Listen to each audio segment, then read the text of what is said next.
நாளின் செய்யும் வினிதானின் செய்யும் என்னை நாடி வந்த கோழியின் செய்யும் கொடுங்கூற்றியன் செய்யும் குமரேசர் இரு தாளும் சிலம்பும் சதங்கையும் தண்டையும் சண்முகம் தோளும் கடம்பும் எனக்கு முன்னே வந்து தோன்றினே. உலகமெங்கும் வாழ்ந்து கொண்டிருக்கும் ஸ்ரீ குபேரன் டிவி நேயர்களுக்கு சைதை ராஜாவின் அன்பான வணக்கங்கள்.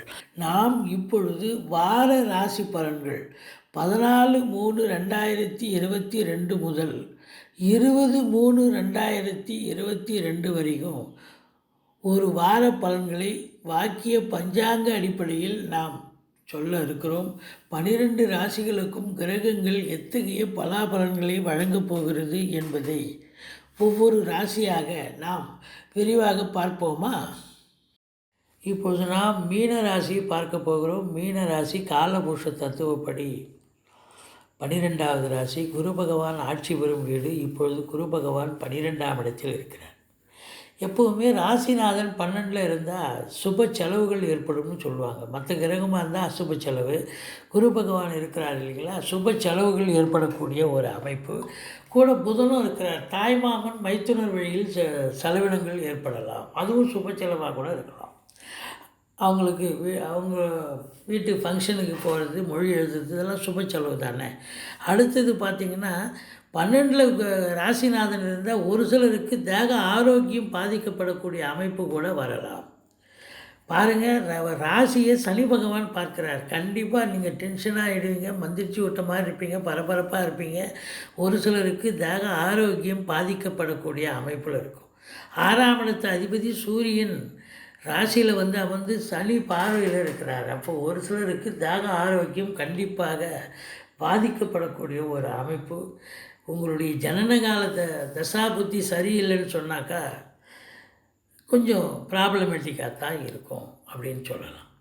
அடுத்தது உங்களுக்கு பார்த்திங்கன்னா 3ஆம் இடம் என்று சொல்லக்கூடிய 3ஆம் இடத்தை அதாவது 2ஆம் இடம் என்று சொல்லக்கூடிய 2ஆம் இடத்தை செவ்வாய் பகவான் பார்க்கிறார். அப்போ பணம் பல வகையில் வரும். அதுவும் அசையா சொத்துக்கள் மூலம் வருமானம் கிடைக்கும். ஃப்ளாட் ப்ரமோட்டர்ஸ், பில்டர்ஸ், கட்டிடக் கலைஞர்கள், இடம் வாங்கி விற்கக்கூடிய அன்பர்கள் அத்தனை பேருக்கும் நல்லதே நடக்கக்கூடிய ஒரு சூழல். வாக்கு சம்பந்தப்பட்ட தொழில் செய்யக்கூடிய அன்பர்களுக்கு நல்லதே நடக்கும் அப்படின்னு சொல்லலாம். 3ஆம் இடத்து அதிபதி 11ல் இருக்கிறார். அப்போது இளைய சகோதரம் உங்களுக்கு ஆதரவாகவே செயல்படக்கூடிய ஒரு காலகட்டம். இருந்தாலும் 3ல் ராகுவும் இருக்கிறார். ஒரு சில ராசி அன்பர்களுக்கு கருத்து வேறுபாடு ஏற்படலாம் இளைய சகோதரத்தினுடன். எடுக்கும் காரியங்களில் கொஞ்சம் சக்ஸஸ் கண்டிப்பாக கிடைக்கும். ஏன்னா 11ல் இருக்குது 3 கூடையவன். அப்போ கண்டிப்பாக சுணக்கம் ஏற்பட்டாலும் கடைசியில் வெற்றி வாகை சூடக்கூடிய ஒரு காலகட்டம். 4ஆம் இடத்தை குரு பகவான் பார்க்கிறார். வீடு இல்லாதவங்க வீடு வாங்கலாம், மனம் வாங்கலாம், காலி மனையோ அல்லது ஃப்ளாட் வாங்கக்கூடிய ஏதோ ஒன்று இன்வெஸ்ட் பண்ணி பூமியில் இன்வெஸ்ட் பண்ணக்கூடிய ஒரு அமைப்பு இருக்குது. ஒரு சில ராசி என்பர்கள் 4 வீலரோ 2 வீலரோ வாங்கக்கூடிய ஒரு நிலை. பிள்ளைகளுடைய கல்வி செலவுக்காக செலவு செய்வீங்க. கண்டிப்பாக பிள்ளைகளும் நல்லா படிக்கக்கூடிய ஒரு அமைப்பு. 5ஆம் இடத்தை சனி பகவான் பார்க்கிறார். பூர்வ புண்ணியஸ்தானத்தை சனி பார்க்கிறது என்று சொன்னால் பூர்வீகத்தில் ஏதாவது ஒரு பிரச்சனைகள் வரலாம். வரப்பு சண்டை, வாய்க்கால் சண்டை, பங்காளிங்க சண்டைன்னு ஏதாவது ஒரு டிஸ்பியூட் வரலாம். குலதெய்வ வழிபாடு செய்துவிட்டு சென்று வாருங்கள். தலைக்கு வர்றது தலைப்பாயோட போகும். சுகஸ்தானத்தை குரு பார்க்குறார். 4ஆம் இடத்தை குரு பார்த்தார். இப்போ 6ஆம் இடத்தையும் குரு பார்க்குறார். தாய் வழி சொந்தங்கள் உங்களுக்கு ஆதரவாக இருக்கும். 6ஆம் இடம் என்பது கடன் சுமை படிப்படியாக குறையும். எதிரிகள் ஓடி ஒளிவார்கள். கடனே இல்லைன்னா புதுசாக கடன் வாங்கிக்கிங்க, வீட்டு சுப செலவுக்கு உதவும். மற்றபடி பார்க்கும் பொழுது வெளிநாடு சம்பந்தப்பட்ட விஷயங்கள் உங்களுக்கு அனைத்தும் சக்ஸஸ் ஆகக்கூடிய ஒரு நிலை. 7ஆம் இடத்து அதிபதி 12லும் ராசியிலும் அமர்ந்திருக்கிறார். இருந்தாலும் குறை ஒன்றும் இல்லை. நிறைவான ஒரு வாரம்.